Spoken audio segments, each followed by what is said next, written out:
on introduction of Silvaco TCAD, MOS FET structure and device simulation, where he will give an overview of Silvaco TCAD tools, Victory process, Victory mesh, and Victory device.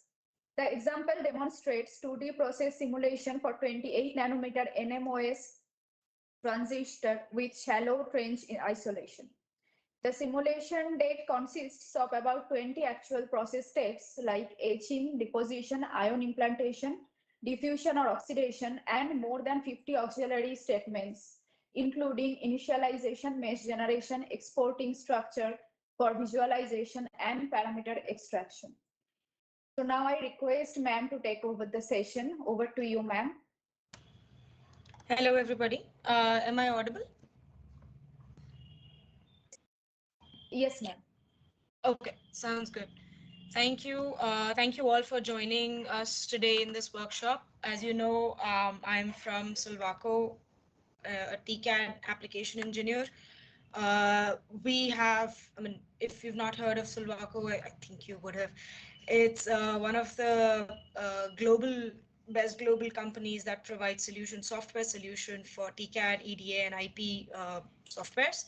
So I will start with a brief introduction to what TCAD is, how we support different kinds of industries in the semiconductor industry do well with or progress with the new devices, new technologies, test them, make it easier for them to cut down on the cost of actually fabricating those devices and analyzing those devices before they get into production, as well as how you can use this for research purposes. What is it used for?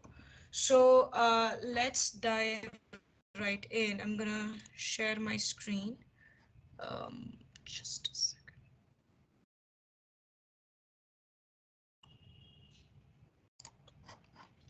Okay. So is my screen visible? Please just let me know.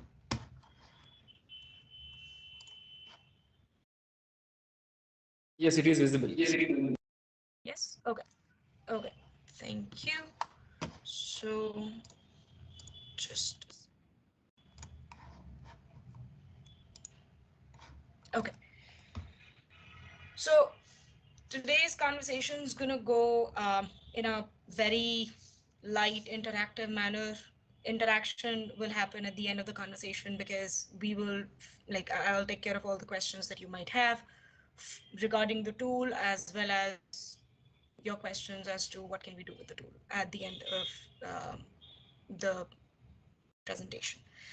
So we're going to discuss what TCAD is, why do we need it, what is it solving, why do we have a software solution for something like this in the semiconductor industry, and then an overview of all the tools and the flow that we provide from Silvaco as a part of its TCAD bundle.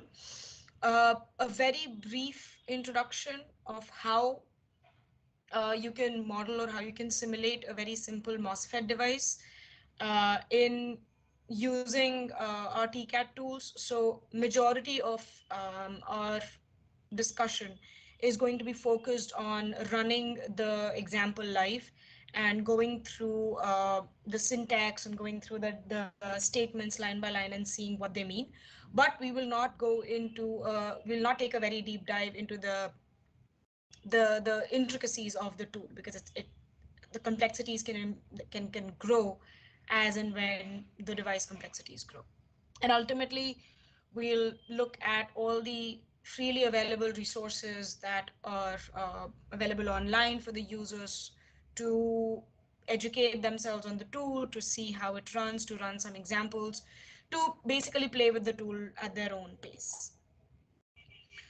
So what TCAD is technology CAD. I'm sure majority of you are already aware of what CAD is. So like EDA tools and tools that allow you to use a software to design a device, be it at a VLSI level or at a device level.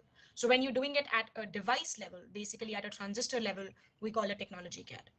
So what goes into it is you want to simulate the process part of it. So the process simulation, modeling the semiconductor fabrication.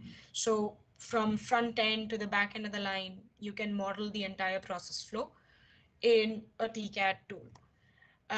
Then you want to test whether the process that you followed or the novel technology device that you would have created, does it produce the electrical characteristic that you desire? So you use device simulation to get the IV characteristic, get the transient characteristic, optical characteristics, etc.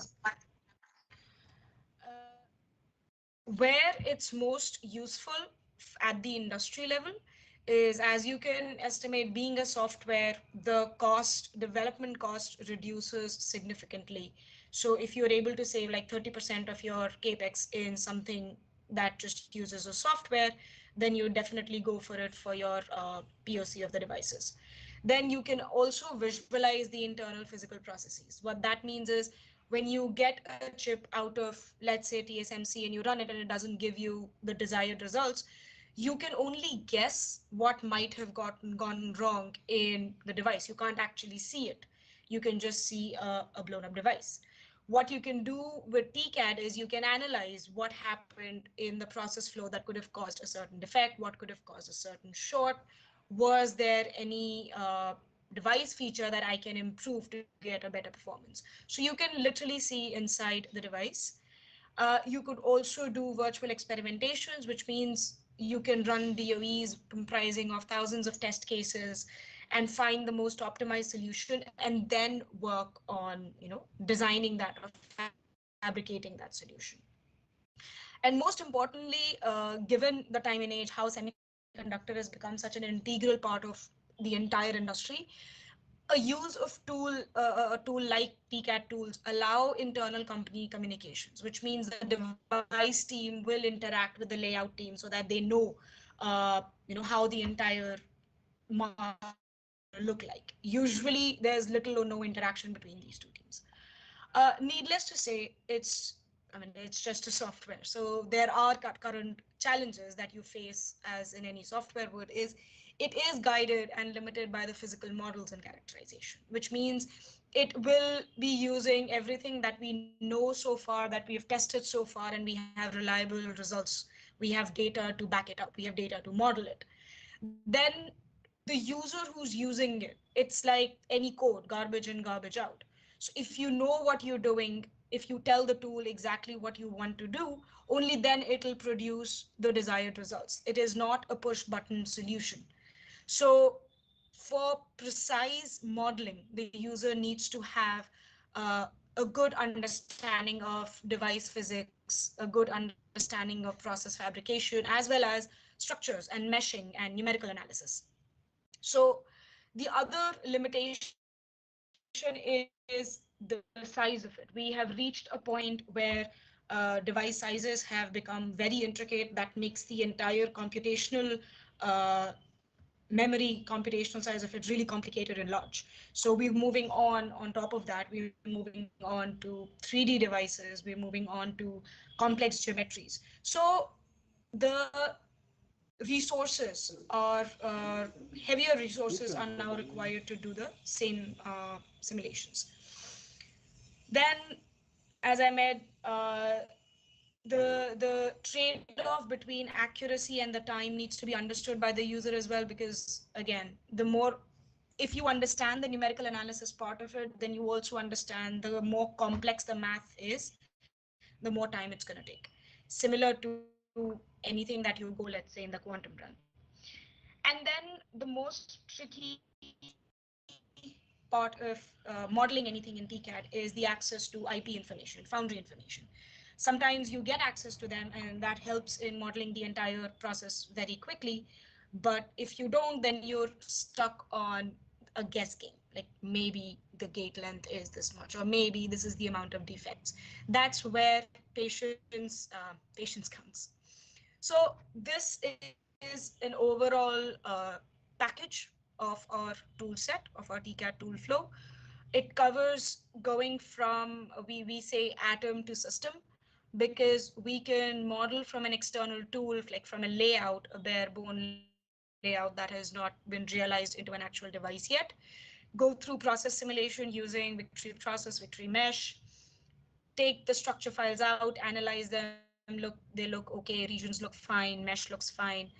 Move it over to a device simulation engine, run the electrical simulation on it, and you can post-process the output files from it. We'll talk in detail about what all of this means, how you can actually do that, but in a much more simplistic way, in using a much more simpler example. And finally, you could also feed these output files from a TCAD solution to an EDA tool or interface tool to either visualize them or run them in Spice model or do RC extractions. So at Silvaco, you get the entire DTCO flow from from doing the atomistic simulation all the way to including them in your Spice models.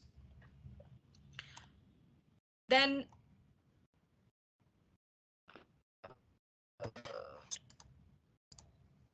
okay, so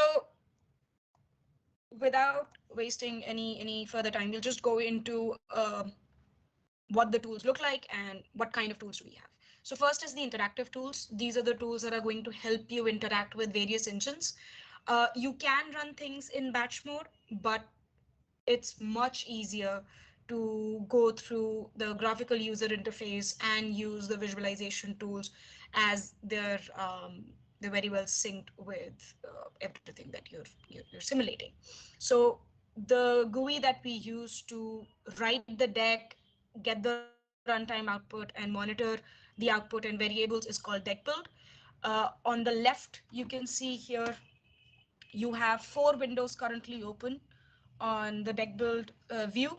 You have the deck editor. This is where you write the code.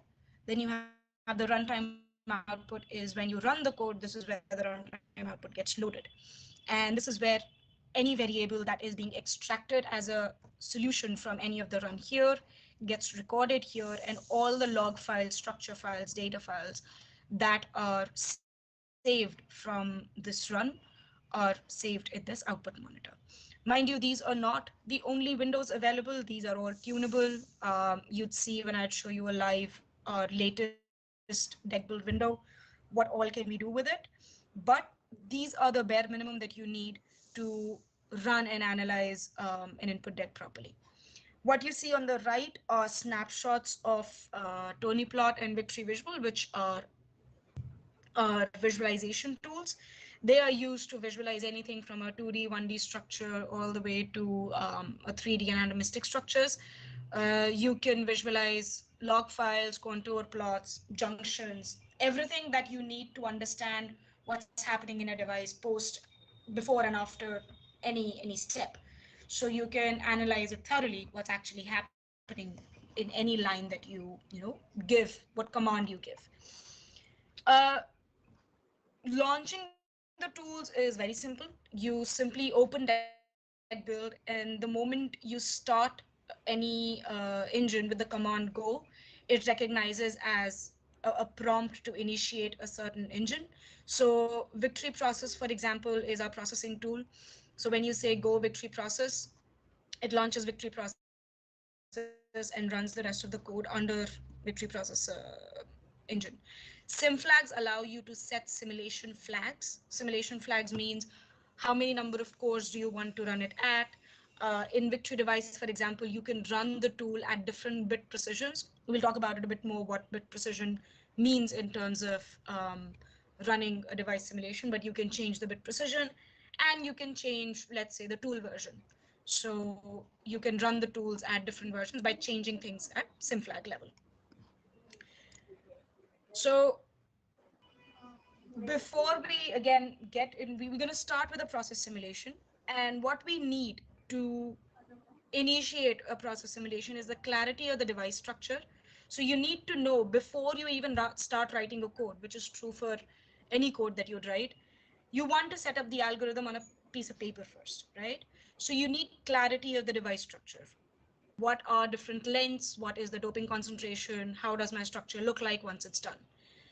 Once you have a rough draft of it ready, then you need to initiate the structure using an init statement that we'll just see. In that, you can import anything external that you want to include in your simulation, just like masks, layout files, etc. Then you need to define a basic mesh. What mesh does is, in the computational world, mesh allows you to uh, build things in the form of a network. And at each node, which is an intersection of a horizontal and a vertical line, basically, that's a node. At each node, multiple computation takes place. So when you ask an engine to, let's say, deposit a certain layer, it's going to compute things on each of these nodes, that is layout on the operational field. That is called a mesh. We have two kinds of mesh. One is to store the geometric information, and the other is to store volumetric information. Geometric information means you have how does the geometry look like? How are the feature sizes? Are they clear? Things like that. Volume mesh caters to the volumetric data. So you have doping information, defect information, contours, things like that are stored only in the volumetric mesh. I'll show you how these two are differentiated when you write the code. How do you define these two? And then, of course, you move on to different processing steps like etch, depth, deposition, implant, in whatever order you want to continue this in. And then you save the structures as and when important, as and when required. What we recommend is initially start saving the structure at as frequently as you can so that you can debug it very quickly. All of this and much more is also available on Introduction to Silvaco TCAD webinar series that we did. It's a 3-part series. The third part talks about victory process. And this is the link to that webinar that talks in depth about victory process itself. So it'll allow you to see or actually go into detail of how victory process runs. So we are going to very quickly just jump into the example. If there are no generic questions, I think we do have time to see if there are any generic questions. Are there any thing that I can answer for now? Ma'am, you can continue. We will start our question answer session at the end of the talk. Perfect. Okay, so what you see here is a sample input deck. And what you see here is the final structure that comes out of this deck. So we start with, as I was saying, Go victory process. That's going to start a victory process simulation engine. Sim flags allow you to set different simulation flags. So by setting -P, we set the number of processors. So right now, let's say it's going to use 8 cores or 8 CPUs to run this simulation. It'll use 8 CPUs only for those commands that are multi-threaded. Computationally, what that means is if a command can be run on different CPUs parallelly to get a shorter runtime for a particular simulation. In our process engine, we have Monte Carlo implantation, which is multi-threaded, and to a certain extent, we also have diffusion and oxidation, which are multi-threaded, which means these are very time-consuming. In general, these are very time-consuming processes. But when you run it on multiple cores, you reduce the runtime significantly in case of Monte Carlo, slightly in case of diffusion. Because diffusion is a much more involved process in a mesh than implantation is. But in Victory device, all the models and all the commands are multi-threaded. So the runtime improves like significantly if you run it on multiple cores. What you see at the top of the deck here, these are all comments. So a comment, any statement can be converted into a comment using a pound or a hashtag. This gives a brief introduction, a summary of what the example does below. When you look at init, init is how you initialize the base substrate of your entire device. This is the first command that needs to go after Go Victory process, after you've initialized the processing tool, because on top of this substrate, your entire structure is going to be built. So right now, I'm giving it a material silicon. Sub-rotation is a substrate rotation. What kind of rotation does my base substrate has? It's 45 degrees. C.phos is concentration of phosphorus. And we set up a domain, which is from and to. And we set up a depth, which is how deep my device is going to be. gas height is how much buffer I'm going to have above this depth of 1. This gas height allows me to deposit and do all sorts of processing steps that are increasing my device size. I'm basically I'm depositing multi layers so that my stack is going high. And resolution is the first parameter that sets something that I mentioned before, which was geometric mesh.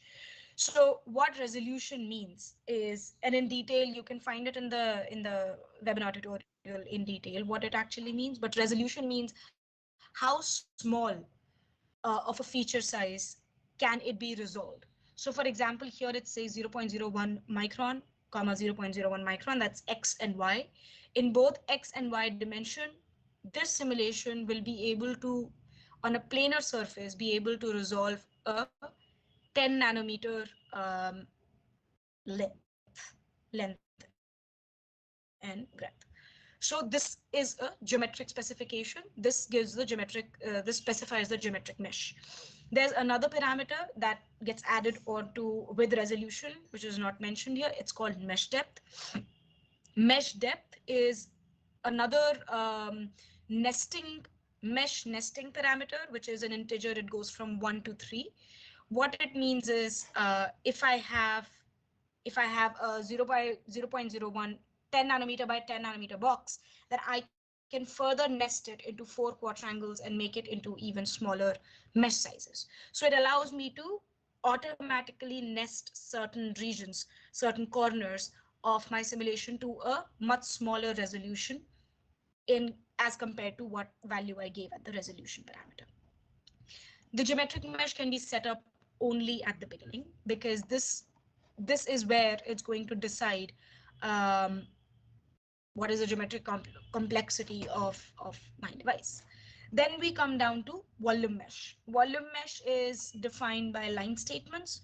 So every line command that you see here, and it can be spread across the deck. You can add and remove line statements as per your requirement.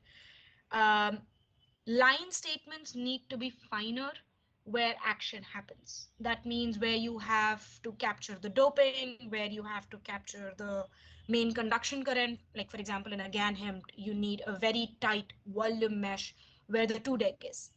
So you need a tight volume mesh where things are happening, and you need a much coarser volume mesh where, let's say, the doping is constant and no transport actually takes place. Why is that? Is because these are the lines from line statements and resolution. This comprises of the net mesh of my structure. So the dense I'm going to make it, the longer it's going to take to compute, because it's going to compute on each and every node that I've made. What you want to do is optimize this mesh as much as possible. Any unnecessary mesh nodes is going to prolong the runtime of your simulation unnecessarily. But at the same time, you don't want it to be too coarse such that even the data that you want to capture doesn't get captured. So you have to be very engineer about putting the volume mesh in the deck. Then we start with our process flow. So what we initially did is we gave a basic mesh. In this case, I have refined in all the places like 5 nanometer and 3 nanometer where I wanted it to. In other cases, if I want to optimize it further, I can, in theory, move these finer line statements when I need it. Let's say I need it only during my implant because I want to capture these 2 wells right at the implant, right? So then I start with my process flow. So let's begin this from the beginning. Okay, so I mean, this is not going to start from the beginning, but it's okay. What I wanted to show was you can mirror the domain. So how this simulation starts off is from 0 to 0.7. If you see here, this goes from 0 to 0.7. But what we see on our right is a structure that is going from minus 0.7 to plus 0.7. How did this happen? If we see an axis of symmetry, to optimize the runtime and the computation even further, we can model just a portion of the device and we can mirror it in the end. So what you see here is a mirrored image. So you get the whole device after the mirroring is done. So we deposit using, so every statement that you see here comprises of three parameters. The first parameter is the actual command. So you're asking the tool to do something. You're asking it to deposit, implant, diffuse, or export. Everything that follows it are called parameters. Each parameter has its own format, which means it can be a logical parameter, an integer, or a real value parameter, or a string. So depends on what kind of parameter it is. So here you see something called max, which is a model. What that means is you ask the tool to deposit something, but what equation is it going to use to deposit that layer? So we're going to tell it to use a model that we in turn we call max. What it does is from the topmost layer, from the topmost region of the exposed surface, it's going to deposit a layer of oxide with a thickness of 0.01 micron. Max tells it where to start the deposition from. Similarly, you can change it to min, which is going to start from the lowest point in the structure, or you can go for conformal, which is going to conformally deposit everything around all the features. As you can see, my mouse go around all the features at the same, have the same thickness. So 0.01 micron around all the features.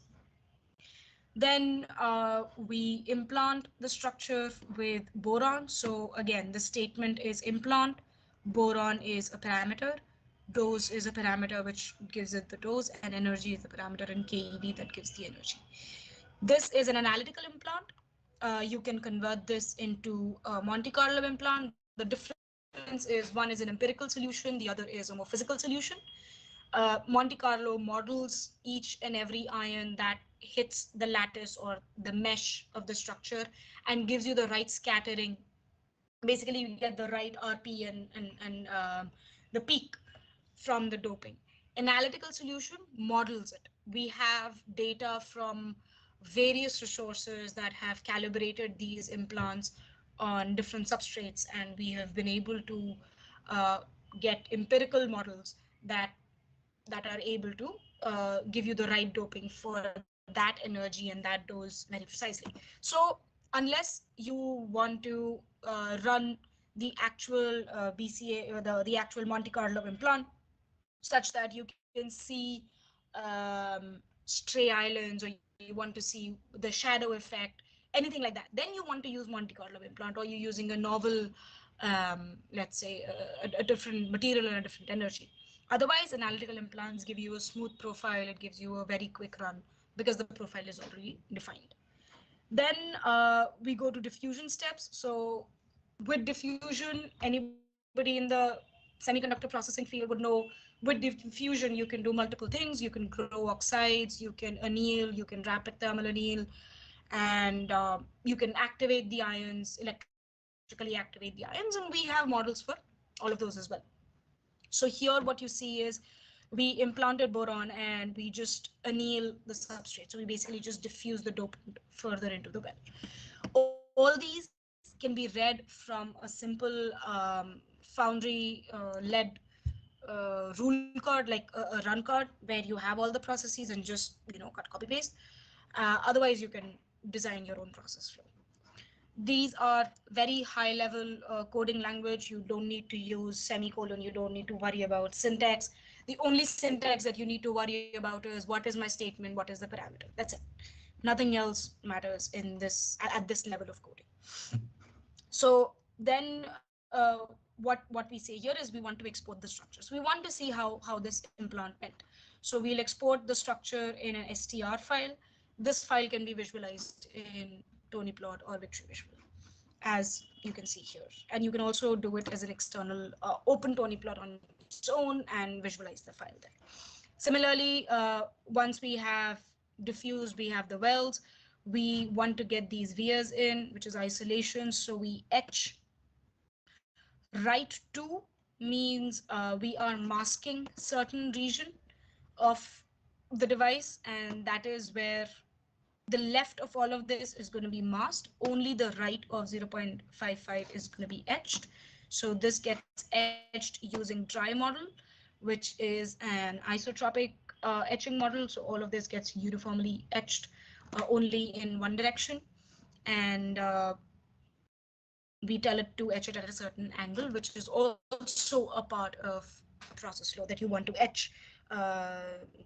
You provide the ions at a certain angle, and that's how you change the angle of etching. So what you do after that is now this is where the conformal deposition comes place. You deposit conformally nitride all over this entire region with a thickness of 0.01, but only to the left of 0.55. This is another masking way to mask a certain region. You can also define your own masks in the input deck, use that to guide your entire process flow.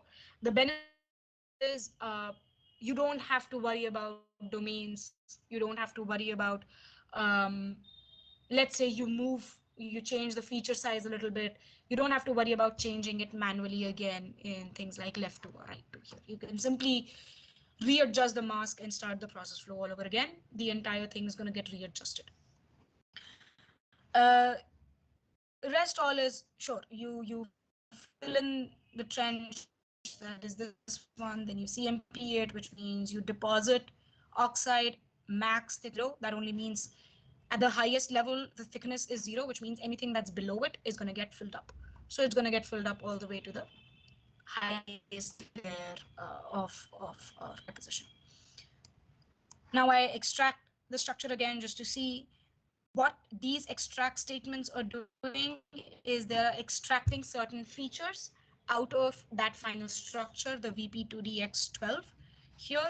And what we are extracting is thickness of SiO2 at X value of 0.2 and at X value of 0.65. You have a lot of other parameters that you can extract out using extract and extract 3D commands. These are always under development, so we have new requests coming in almost every day that, okay, today we want to extract where the peak value of electric current was, and we can get the XY location of that node. So you extract is a very helpful feature in analyzing your structure in like a lot of detail and getting all of that in an Excel sheet and doing some post-processing analysis, sending it off to Fab, showing them this is where we see the issues, this is what needs to get fixed, stuff like that. Then we deposit a sacrificial oxide, which is before the VTE implant, which is also conformed. Here you see an example of Monte Carlo implantation. So you say implant, which is the statement. You give the energy of 15 keV. The dopant is boron. Dose is given here. Tilt gives you the tilt of the incoming beam onto the substrate. BCA is the model, which is binary collision approximation. And N-ion tells you how many ions are going to be used to model this implantation. So needless to say, the larger number of ions, the more accurate the solution is going to be. But if they're unnecessarily large, you're going to make the simulation run for a very long time. Because just to reiterate myself, what BCA/Monte Carlo is doing is out of these 200,000 ions, it's going to model each and every ion's trajectory into the lattice, into the mesh. So the larger number of ions you have, the longer it's going to take to map that trajectory. But it is very useful in modeling things like shadow effect, which means if you have a trench and you implant it at a certain angle, you're bound to get some reflections onto the second wall of the trench, and you can get some shadow implant. That cannot be modeled using an analytical implant, which is where Monte Carlo implants help a lot. So I will not go into the details of what the rest is now it's just following the same process flow to make the structure come to life. The commands are still the same as we saw above. At different points, we're doing implants and depositions as and when required. And as I mentioned, you can optimize the line statements by, let's say, just adding line here, removing here, just to optimize the runtime. It's useful for 3D structures. In 2D, I mean, you don't really gain a lot, but these are more of simulation optimization techniques. And here you see a new command, which is mirror. This is what I was talking about, that up until now we have simulated only from 0 to 0.7. Now what we ask it is to mirror it to the minus x axis. So all of this gets mirrored around this one line. And you see that we have an entire structure now. After you have mirrored, now you can define the electrodes using the electrode statement. So you have gate at the center, you have a source at the left and drain on the right. And these electrodes then get fed into the device simulation and are important when you're running electrical simulation. So at this point, you want to see whether one metal is touching another metal or not, because if you see that, oh, I defined the electrode here, but my coordinates here weren't correct, and the drain is never identified by the tool, you might as well go to the electrical simulation. It will not give you any current because it cannot find your drain. So it's important to analyze your structure thoroughly after you've gone through the entire process flow, see everything is as per your need. So this just repeats as I was telling you before. We could go into a live demo, but what I'd rather want is we walk you through the device simulation section, which will not take that long. And then in a single step, we'll just go through the deck once, open the tool, open the deck, open the visualization tool, and do some good stuff on the visualization tool. So the structure that we had just simulated above can be fed into Victory device. So here we do a device simulation, just like before, in the same input deck. This looks like these are two input decks, but this was already a part of one input deck. So you can initialize multiple engines. You can launch multiple tools in a single file, which means that it makes it very modular. You can simply ship that file to somebody else, and they will have the entire simulation flow from process simulation to remeshing to device. So similar to that, you go with the Go Victory device.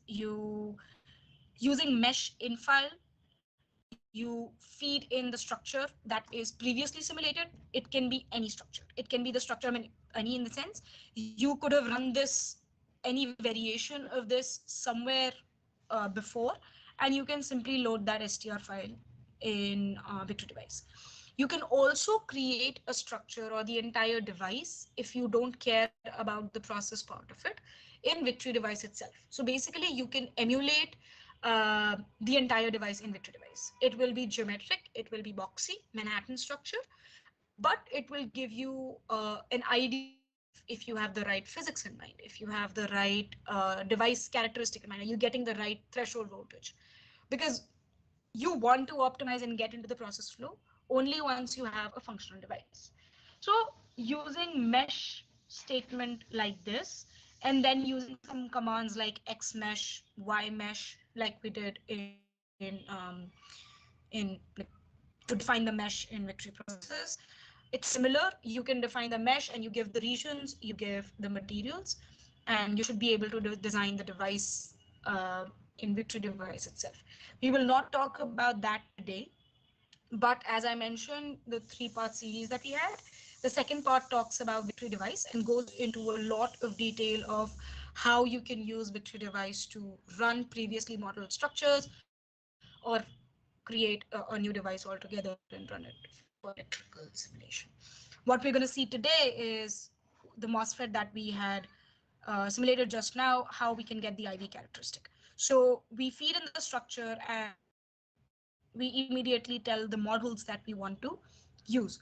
What does the models mean? Again, the syntax is still the same. The first word that you see here is the command, everything else is parameters. So when we say models, we are telling Victory device to use these set of models. You can use this command more than once, which means if you, but that's not going to change the net number of models that are being implemented. So all the models that you mention in the models command get solved.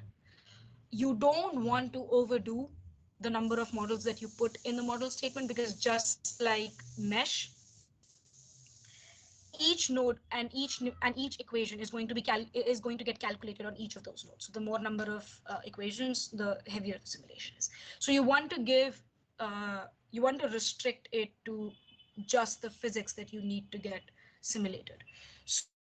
So CVT is, for example, a mobility model. Schottky Rehall is a recombination model, and print just lets me see all the parameters, all the default values of those models in my result.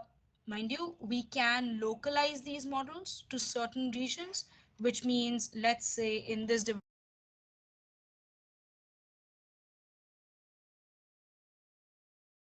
say I'm muted. Hello?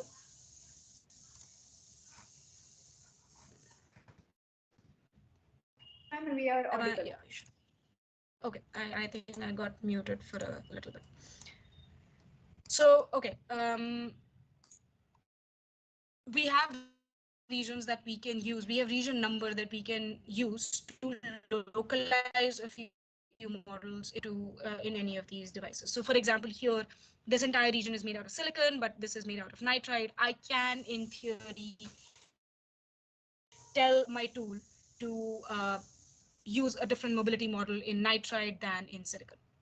And that you can do by using the region or the number command parameter in model statement and give it the region number.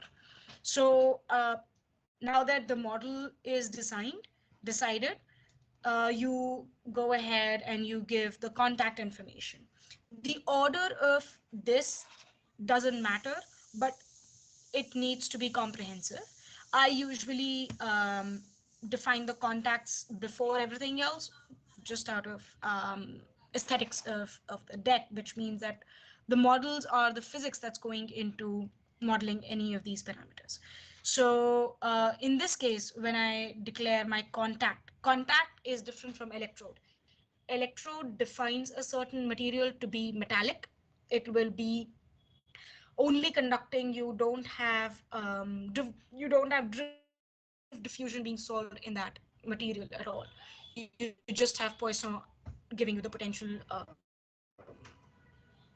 profile in that material, because conductors simply conduct 100%. Um, what contact does is it allows me to manipulate the electrical parameters or the electrical properties of that metal. So I can change things like the work function. I can add some charge to it using interface statement, and I can short it to a different electrode, or I can common it to a different electrode using the contact command. Interface command allows me to add fixed charge at different interfaces. So in this case, you see that we expect some oxide charge, for example, between the gate oxide and the silicon surface. We estimate that charge from literature, and we give a fixed number of charges at this interface using this interface command.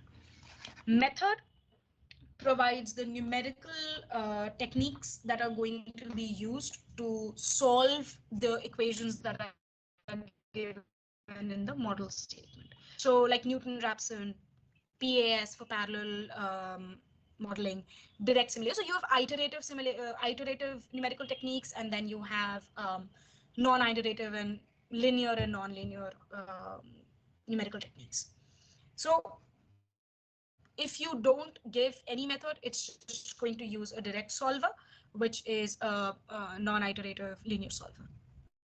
So, and after that, you just begin with your device simulation. So you ask it solve init, basically tells it to initialize the device.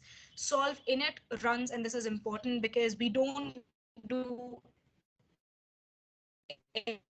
any charge calculation at the solve it, you're only solving the Poisson equation, which means all it's going to take care of is that every electrode is at its ground state.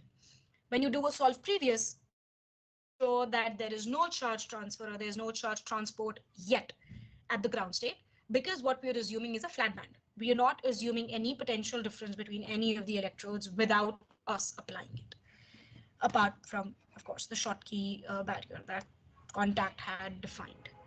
Then we start with biasing different terminals.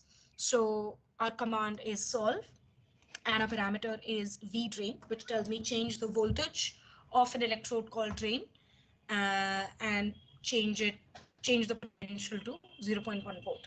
Uh, we have some common electrode names that can be used just like this, like V drain, V source, V gate, collector, base, emitter. Anything that is user defined also has its space. Like you can go with a V and a quotation mark and a name, and a start and a stop, and you can give your user defined electrode name as well. Um, then we ramp the gate. Before we ramp the gate, we start a log file. What a log file would do is it's going to record all my computed data from that point on, till I again close the file off.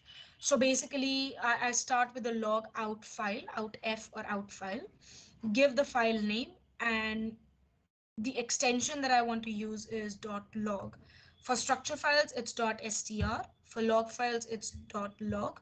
For data files, which are used to store results of some sort from some solve statement, are stored as .dat. DAT. Uh, so now you started a log file. It's an empty file. It's going to start recording voltages. It's going to start recording all the output available in this log file. So you start with sweeping the gate voltage from 0. You want to take it to 3, which is V final, in an initial step of 0.5 volts. And you have to give the name of the electrode, which is gate. This is the correct syntax of sweeping or ramping a certain electrode from an initial point to a final point. You need to identify the name as gate. You can do the same thing and get IDVDs. You can get the same thing by doing, you can do breakdown analysis, you can do optical analysis, similar forms. And then finally, once the ramp is over, you can save the final structure file here. Tony plot just allows you to visualize that file, and we finally use extract statement to extract the threshold voltage. This uses a commercially and a research-wise accepted definition of threshold voltage, which defines it at a point where my drain current is 0.1 amp. So what we do here is we tell it to extract a variable. We want to extract the X value, that is the gate voltage, from a curve, which is an absolute value of V gate and absolute value of I drain, which is this IDVG, where my Y value, where my drain current is equal to my ID. Set, I'm sorry, I thought this was a comment. Set allows you to set variables. So this means that you can variabilize a lot of your process parameters as well as device parameters in the input deck. And you can use $sign to tell the tool that it's a variable and give the name of the variable right in front of it. So that allows enough modularity and enough control over your input deck that you can run multiple versions of the same deck by just changing the critical parameters without rewriting the whole deck multiple times. It also helps when you're running DOEs or you're using any DOE tool where you want to change a few parameters and test its impact on your final structure. And basically, we've gone through both the input decks. You've done the process flow, you've done the design flow now, and you can see, and now is when we'll go for a live demo where we'll see what the final structure look like, how can we analyze the final structure, how can we analyze the electrical characteristics, and what does the runtime output look like. We'll talk about the resources in a bit. I'm gonna reshare the screen in just a second.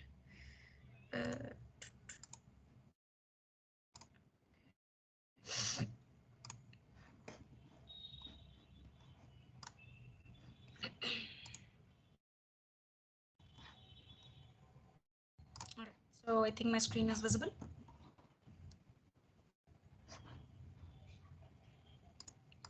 It is visible. Thank you.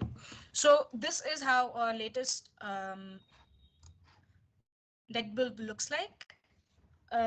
What I was showing you on the screen was this. This is where I can write my input deck. This region is where the runtime output shows up.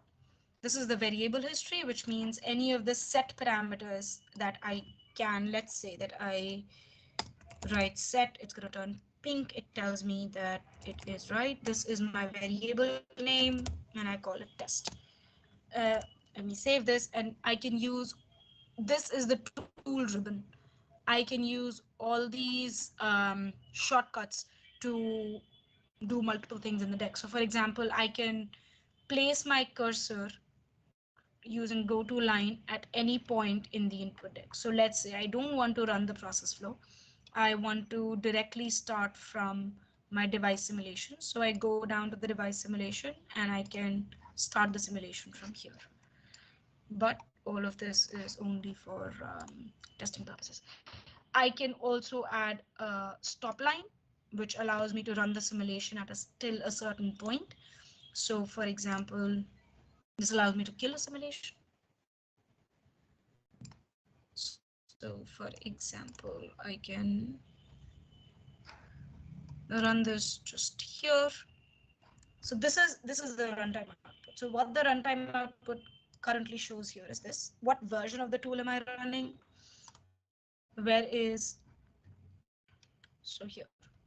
What we see here is the name of the tool, the version when it was released. Here you'd see all the tools that on your end you have the license for and are enabled. These are different modules that are available under Victory process. And then you get different information about the environment, the material database, and the libraries location, where are they being picked from. This is just Victory processes runtime output. So here you see we had defined a variable called set name, and the variable history, you see this variable getting updated. This is where all my previously run structure files are saved. This gives me the resource usage, which means it tells me how much RAM am I consuming during my simulation, and what is the IO input output read write speed that I can expect. This is really helpful when you see a simulation or a machine stalling on certain steps. If you see your memory cache consumption go really high, then you know that it's a hardware issue. You're getting stuck up on resources. Computational resources are not sufficient. So these are all the comments. This is where the init structure looks like. Init structure is defined. So let's say that we run the sim up until this point. So we put a block line here. We kill it. We start from the beginning, and we clear this.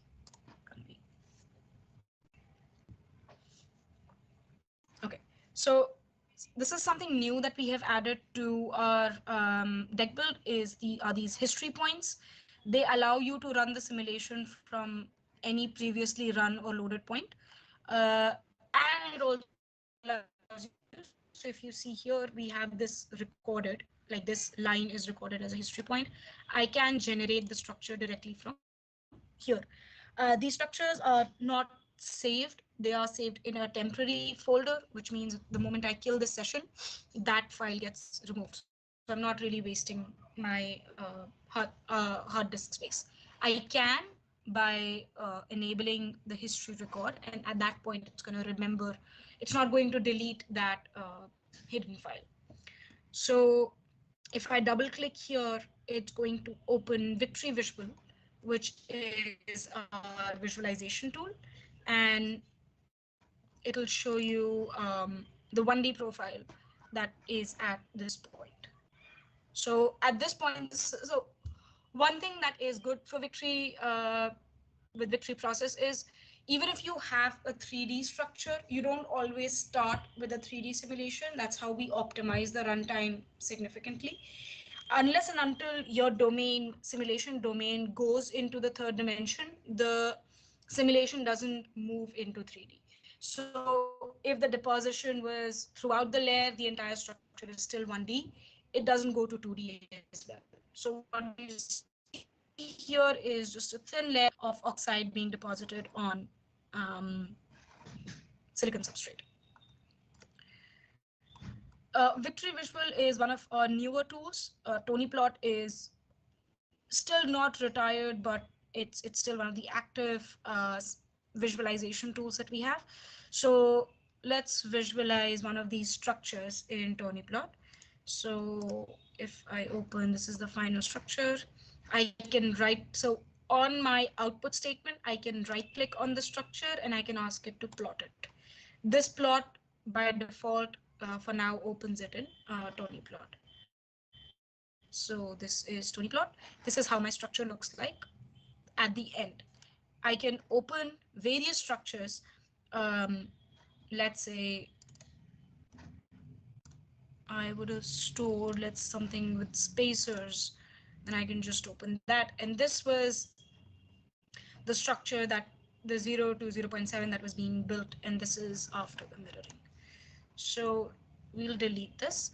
If you right click, go to display, it'll open up a pop-up that tells you everything that it can display. So let's see the mesh first. This green box here allows you to visualize mesh.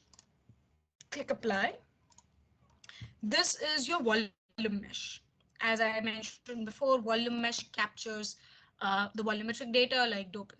So if you see here, I have a very dense volume mesh right at the top, and then I have a coarser volume mesh near the bottom. And then I have a very tight volume mesh where I expect the channel to be, so right at the gate region. Now, if I want to visualize my contours, I go into this colorful box here, and if you hover over it, it says contours.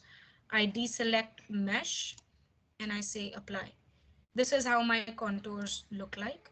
By default, it's showing you absolute net doping. We can always go to display and then we can go to define, go to contours, and here you can control everything that you want to see in your contours. So you can, let's say, visualize it only in silicon, and I don't want to see absolute net doping. Let's say I want to see net doping. um, Here you see nothing, then all the contours are only visible only in silicon, and I get my n-type, p-type in the respected areas. I can see it in linear plot. I can use a log profile that depends on what you're visualizing. All the parameters that are available for visualization are available in this drop down menu under quantity. You can keep the range as automatic, or you can even fix it if you want to. Let's say for visualization purposes, you don't want to see these islands because they are artifacts. They're not going to change anything in the electrical behavior, and they are below 1E6, 1E4 doping. So I don't want a 0. I would say move it up to something significant like 1E14, which is my background doping. So everything now is from 14 to 21. If I increase this further, then I just see. So this is, you can tune this around your needs as well. Now, if I do, let me change that to automatic. Now I can do a cut line, which is a way to see what's happening inside the device. So just to show you again, this is how the mesh overlays with the data given it. So you can see that where all the doping are, the mesh is tight. How else can we finalize it is you can go to tools, go to cut line. If you want to see the well doping correct, you click and drag from here all the way down to wherever you want the cut line from. This is currently just going to flip this because by default it was showing a lower value at the bottom. This was annotation. Annotation can be used to beautify or make changes to the visual screen. So I can add title here. I can add a subtitle here, and I can say apply. And it's going to change the titles of it. I can also change the range of X and Y, and this is how my doping profile looks like.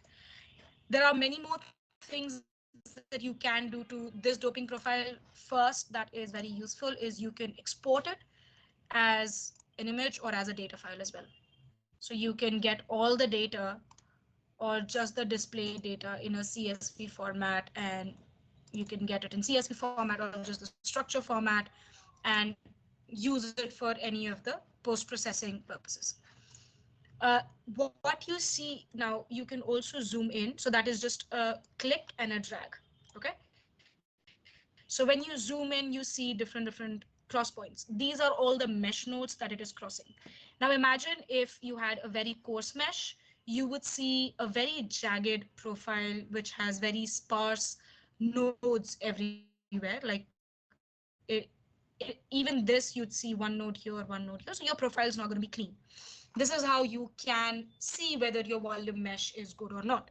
After doing one implant, do a cut line, look at the profile, see if you're getting a neat curvature where it's supposed to be. And you can then right click, display. Now you have the entire menu that you want to see on just the 2D profile as well. So let's say I want to see phosphorus. I zoom out. This is my phosphorus doping. I want to see my initial well doping, which was boron. This is my initial well doping. I can get the mesh lines on this as well, and I can also get the material, which means it'll show me, since I did the cut line here, this is how much is in silicon, this is how much if had this been oxide, or this is how much is it in aluminum at this point. So you can overlay structures, which means I can do another cut line here, and I can select this, press press the middle button, get these both selected, go to edit, and do an overlay.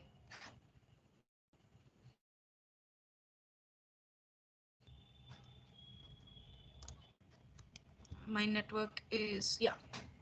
And now we have an overlay in the fourth quadrant. Yeah. We are running out of time. Short. Yeah, no worries. Absolutely. I think we're anyway done with the usual description how the tool can be used and run. Um, Last thing that I think I'd want to show is a log file. So we can, again, just right click here and you can go to plot or visualize the log file. And this is how the data files or the log files are also visible or can be visualized through Tony plot.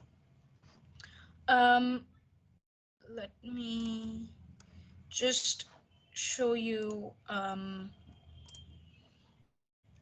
place where you can find all the resources. So you have we have the user manuals that are available at an updated version. We have the examples. I'll show you from deck build. It'll just take a minute. I'll show you where from deck build you can access all the standard examples. Then we have the simulation standards. We have many webinars and events happening. And then, of course, we are there as a application engineer and a sales team who can help you out with any questions that these cannot be solved with.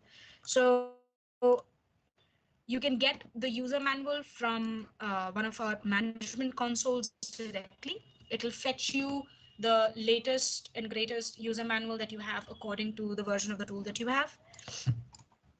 If you want to access standard examples, so we have a bundle of about 240 or 50 odd examples that can be used to initiate give you a heads up or kickstart of the tools. So on deck build, where we were just a minute ago.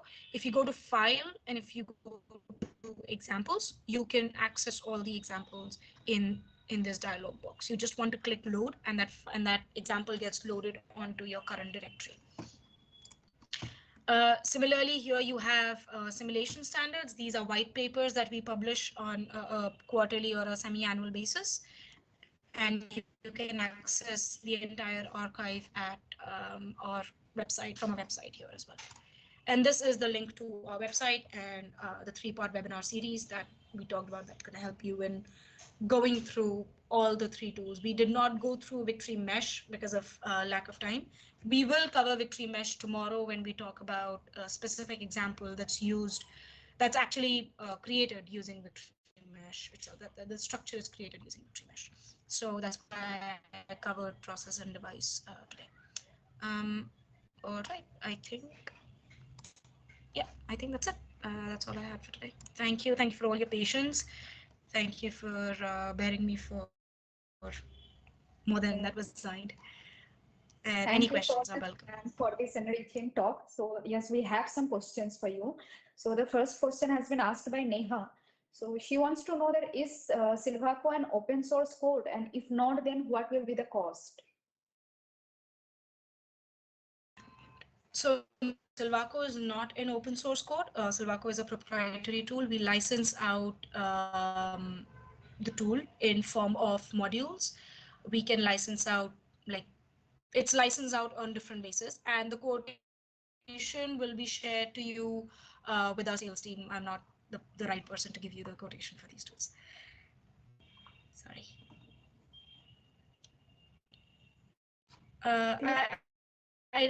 I think you muted. Sorry. Am I audible now? Yes, thank you. Yeah. Okay, so our next question is, can we directly go for a device simulation geometrically if the process parameters are not available? Yes, absolutely. So like I was saying that you can start if you know how the device looks like, if you know the basic things like gate length, you don't have the processing steps, but you have the device structure, then you can build the structure in device simulator directly and run the electrical simulation there. Yes, ma'am. And the next question is there any model available to simulate ion migration and conductive filament formation? Ion migration and conductive filament formation. That's a good question. So we do have, we have simulated some vacuum tube FETs, but we haven't done ionic conductivity, ionic channel forming due to ionic bonds yet. So let me take a note of that, and I'll get back to you guys, and you can probably relay the answer back. Sorry. I lost your volume for a bit. Go ahead. Okay. So thank you so much for the answers. And actually, we have a set of some questions in chat box also, which we can take due to our time limitations. So if you wish, you can answer them back in our chat box as per your convenience. Can this be available? Because once this meeting is over, I would not have access to the chat, correct? No, you will have, ma'am. You are the participant. Okay, perfect. According to your convenience, you can answer them back. Perfect. Thank you so much for being with us, ma'am. Thank you. So with this, we are concluding our session as well as the first day of this workshop. So we thank all the participants for joining us today and are requesting you all to join us tomorrow again at 9:30 a.m. sharp to attend the second day talks of online INUP I2I familiarization workshop on nanotransistors and in energy devices technology. Till then, please follow us, our social media accounts for further updates. See you tomorrow. Thank you, everyone.